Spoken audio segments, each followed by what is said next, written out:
Bluey, come here. Hey, y'all. I'm gonna wait just a second to see if anybody on the planet is awake right now. Y'all can say hey to my kitties in the meantime, and my pile of laundry that I have not finished doing, despite the fact that I have been up all night with big feelings and a lot of anxiety. So, hey, friend. I want to talk to y'all about that commercial, the one that I posted a meme about.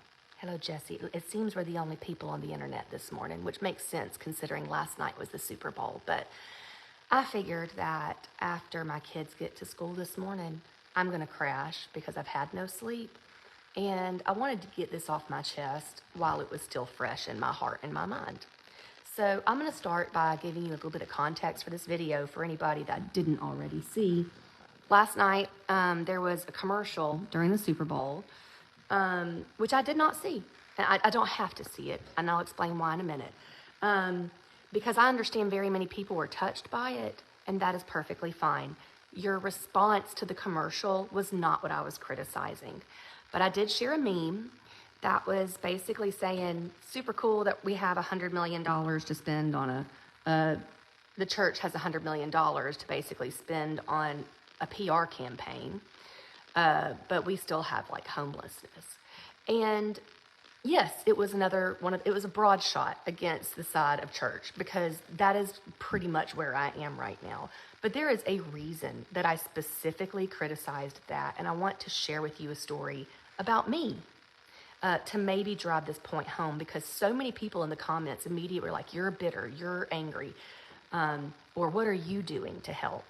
And I feel like what gets lost in all of this is the fact that I am a Christian and I was an evangelical and I was the target audience for this, okay?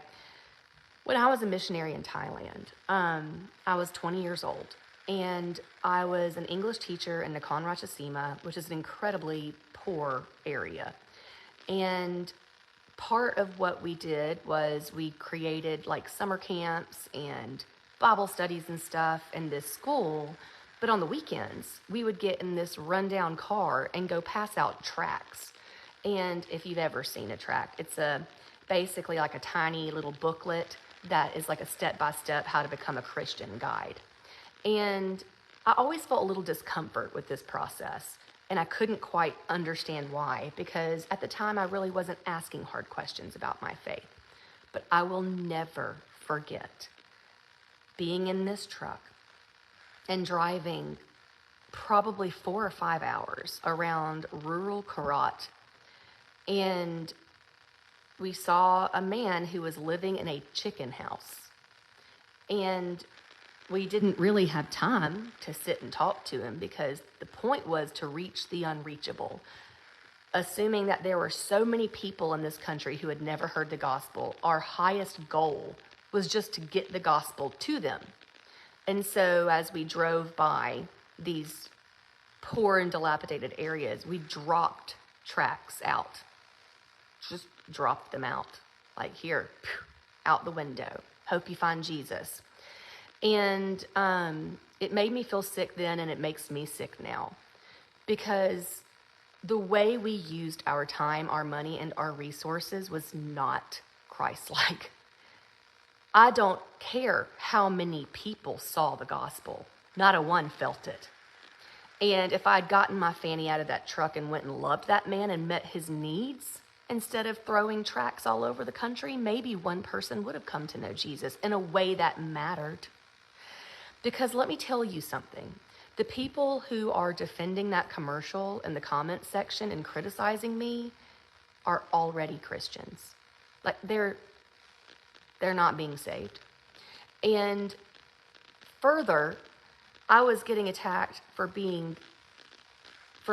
what am I doing about the homeless population? And I want to point out that in Scripture over and over again, it does talk about being a good steward. And a good steward means you're supposed to use the resources you have in the best way possible. And this just is not that way. And I cannot fathom how that is lost on people. And never mind, it's not the way. Let's just do a little bit of numbers right quick, okay? This one commercial, which I realized the meme said was $100 million. I did not make the meme. But based on the math that I did, it did probably cost roughly $22 million, okay, for 75 seconds of screen time. And not only is this commercial, it's not a standalone, it's a part of a $1 billion campaign. Billion, with a B, $1 billion campaign. With a fraction of that money, I would like to credit Father Nathan Monk for doing the math. Just with the amount of money that they did spending on the Super Bowl, they could have opened a homeless shelter in every capital of every state in the United States and operated it for 1 year. And this is what I mean by being a good steward. Because the fact that you think that Jesus somehow needs a PR firm to spread the gospel, just get it out there, like, what need is being met? Do you actually think the gospel is about telling people about Jesus, or is it about being Jesus to people? And this is why I get so angry. And I do need to make an apology to one commenter whose comment I misunderstood, and I responded in a mean way, and I can 100% see how it was nasty. I want to apologize first, and then I want to unpack what I was trying to say. She was saying that she was appreciative for the fact that she thought this really mattered. It was great because her kid was asking questions during the Super Bowl. I want to stop and say, I apologize for criticizing your response, because nobody's response to the commercial is the problem. The commercial is the problem. But what I said was, I have a hard time believing that you think that was necessary, because if your child was going to know about Jesus in your home, you would have already told him about Jesus in your home, which means all that money did was bring up something you'd already discussed in your house, which is the case in 99% of this country. People are literally saying, you don't know who has not heard the gospel. We live in America, okay? I understand that not everybody believes in Jesus, but I can assure you that nobody here has not heard his name. Nobody. Nobody. And as a missionary through the International Missions Board, I will tell you that we actually know which countries are considered unreached, and this is not one of them. I went to one of them. There's a corridor, I think it's called the 1030 window, and I used to work as a missionary in that corridor. And so telling me that we need that kind of money spent in America in order to spread the gospel is gross. It's not spreading the gospel. And now let's back into a little bit more of what was actually happening in that commercial, because the people who are funding it are billionaires. They are worth $15 billion.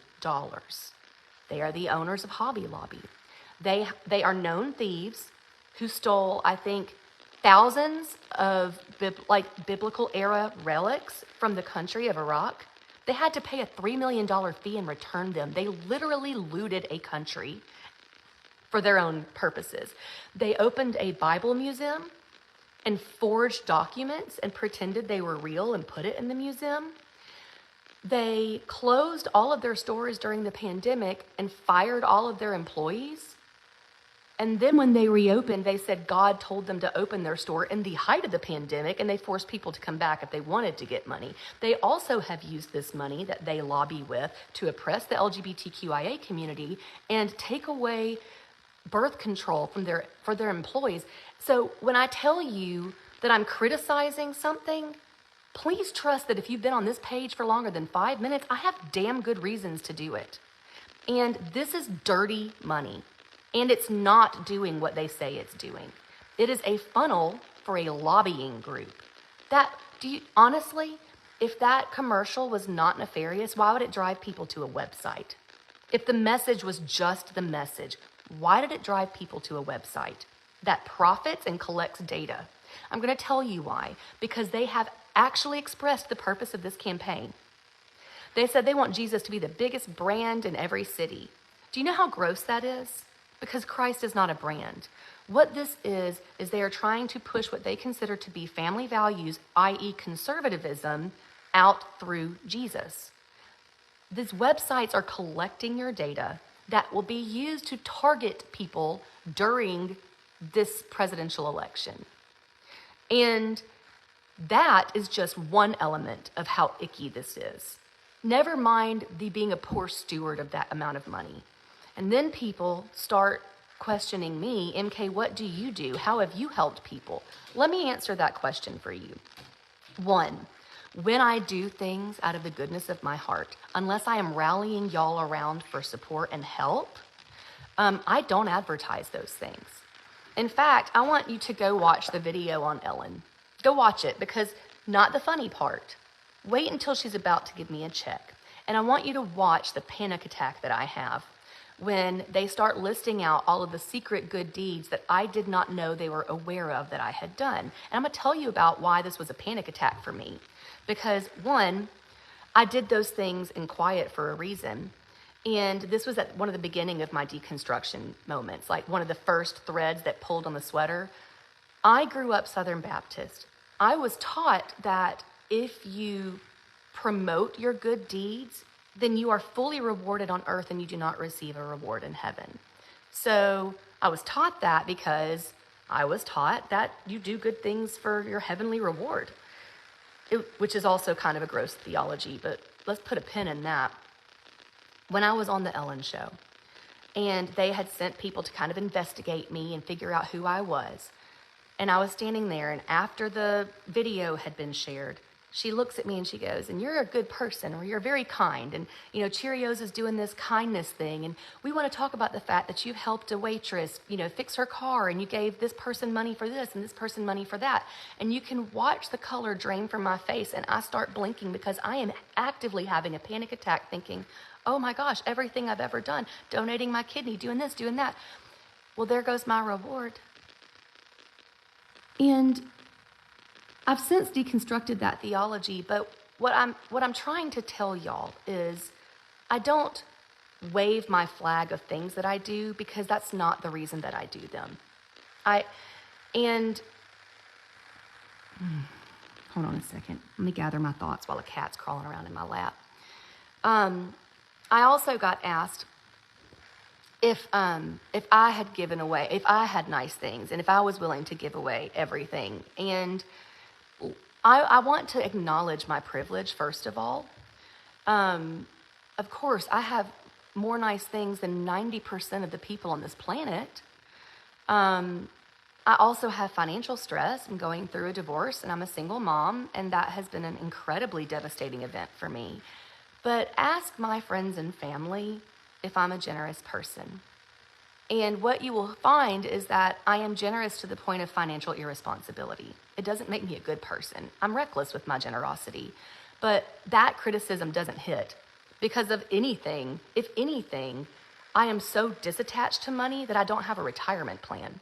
I have a nice house, but whenever I have things that I see other people don't have, I instantly go into, oh my gosh, let's unload mode. That's who I am. So don't try that with me. I'm the wrong person for it, okay? And that's not me like saying I'm a good person. That's just me telling you it's one of my struggles, is I probably don't feel deserving of the things that I have. And I always see people hurting, and my heart goes to them, and I think, if I won't, who will? A great example, which is something that I would like to do right now because we have 650 people online. I'm going to post a link here in a minute. And I'm going to try and rally the troops today because as this conversation was going and thousands of nasty things were being said, one of my readers said, I am going to be homeless in 30 days. And I have 2 children and I am queer and the church is not going to help me. Because people were saying the church helps people, the church helps people. I want to tell you something about the church helping people. I'm a member of churches. I worked in churches. I am involved in churches. My 2 experiences trying to get help from churches are this. 1, I used to volunteer at a domestic violence shelter, and women would frequently be out in the streets and having to find themselves new ground and immediately deposits for utilities. And when you are escaping violence like that, oftentimes you have no credit because you have been isolated and abused. and no money because you've been isolated and abused. And so one of my jobs was to call churches and ask for help.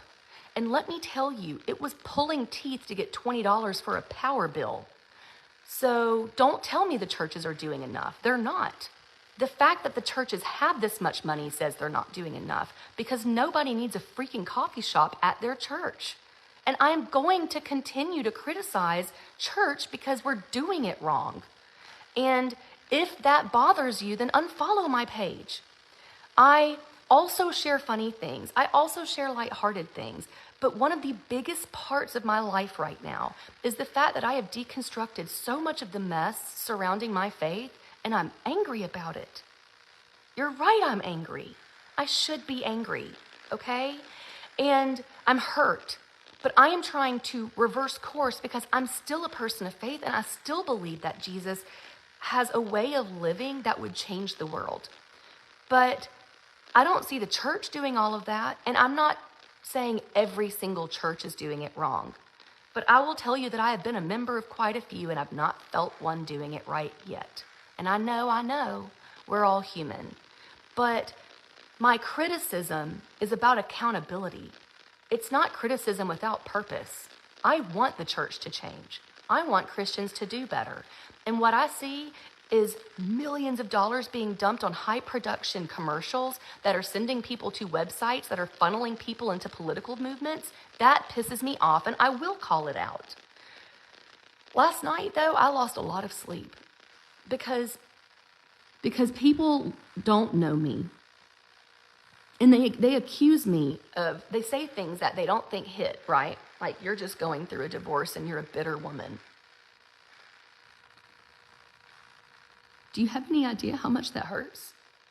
I'm still a human being. I know I have almost 1 million followers on the internet, but I also spend a lot of my time and heart interacting with y'all because I care about this stuff, and I read these comments. I was laying in bed with my kids reading these comments. And what's wild to me is, like, so many of them start off like, you are bitter and you are angry, and all of the people saying these things to me are Christians. The ones defending the commercial and attacking me are Christians.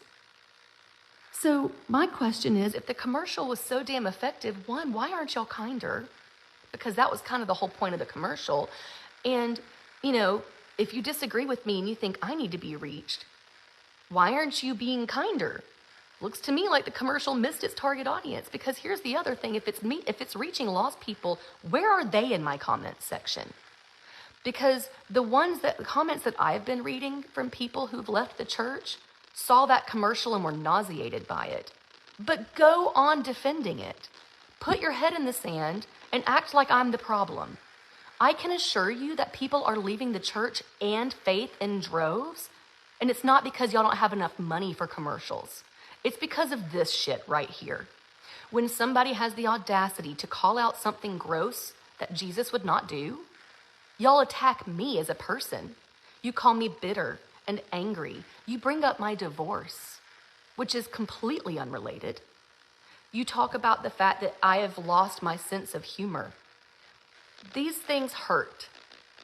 And I want y'all to know that they hurt, because I need you to know that I am a human being who is doing my best. And it's hard work. It's hard. So in a couple of hours, I would like to turn this nastiness into something good. And I will go ahead and drop the links in the comments as soon as I am done. But what we're going to do today is we're going to show what it looks like to be a good steward of money. And I guarantee you that we'll probably do more with $2,000 than that commercial did with $100 million. Because today we're going to help that reader of mine get a home. Because that's the right thing to do, is to use our collective power to move the needle and not just make PR.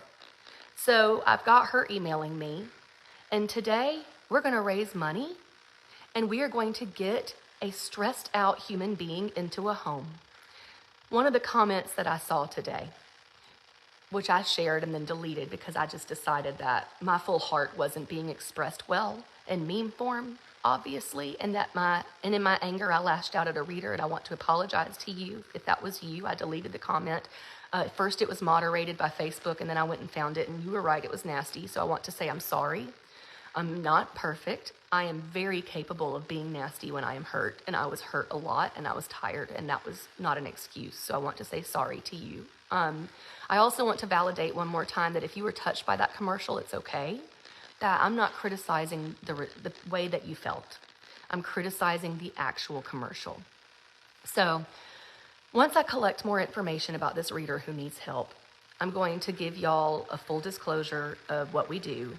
And I have a feeling that she will be happy to participate in that process because she commented publicly. But yeah, y'all are right. I'm angry and I'm hurt. And I criticize that commercial and I stand by my criticism. And I criticize the church and I stand by that criticism. And at this point, I used to be so proud of calling myself a Christian author, but so many people tell me I'm not a Christian anymore that I kind of don't care about the label because Jesus wasn't one. And I just want to be like him. And if the label has become what it is, I don't want it anymore. That's where I am. As a person of faith who actually loves Jesus, can you imagine people who don't love Jesus, where they are at this point? There is so much hurt, and we are responsible for it. Christian church. So when I criticize the church, and you come in with your bats swinging to defend the power instead of the people, I'm telling you that your priorities are misplaced, and they are so in opposition to how Christ would handle things that it breaks my heart. So I am sorry if this page is no longer entertaining. I really do my best to share with y'all honestly when I'm feeling happy, when I'm feeling funny, when I'm heartbroken, when I'm angry. That is who I am. And frankly, I think all of us, or at least a whole lot of us, are going through it right now. Like, things are hard, and they're not just hard for me. The economy is hard. Corporate greed has driven wages down and prices so high that even people who are middle class find themselves scraping the barrel to get by right now. And you know, I have more than most people, and I'm aware of that. And sometimes that knowledge makes me do reckless things, like give when I can't. So I just wanted to share my heart. This is a little bit of a verbal vomit. I don't know if it did anything, but we are going to do something today. We're going to help a reader because I'm going to tell y'all, when I feel this pit of sickness in my stomach and I wonder if being on the internet's even freaking worth it anymore, this is the only thing that makes it worth it for me, is helping other people. So I'm going to try and make something good out of this mess tonight and today. Been up all night.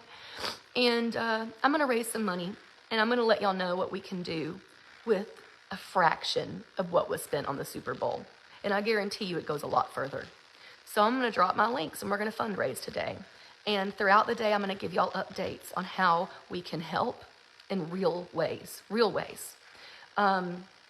I love y'all. I think that's all I've got to say. I'm going to try. I'm not going to be able to go to bed. Who am I kidding? My kids get up in 45 minutes. I'm going to watch an episode of Suits and drink some coffee. And then I'm going to go put those little eye gels under my eyes because it's been a night. I love y'all. I really do. And I love y'all. I just want y'all to know that. All right. I'm going to put I'm going to put the fundraising links in the comments. I'm going to also put them in the caption. If you could please do whatever you can, $2, $3. If everybody here did $2 or $3, we'd probably be able to get that woman rent for 2 months. And she deserves a home. And as my friend Nathan Monk said, you know, home addiction, like we were having a conversation about homelessness in the comments. And a lot of Christians were saying, well, you know, homelessness is a deeper problem. And, you know, Jesus would fix that problem. And Nathan said, no, what? Homelessness is solved with a home. It's not solved with anything else. Literally, it is a problem that is only solved with a home. And everything else can be worked on. But right now, we're going to help the homeless. We're going to help somebody get a home because that's a very real way to move the needle, okay? I love you guys. I'm going to drop the links and I'm going to get off for a little while and I'll come back. And as soon as I hear back from this reader, we will jump to action and help change a life in a meaningful way because I don't know about you, but I could use a little bit of that today. Alrighty. I love y'all. Good night. Good morning. Let's change the world.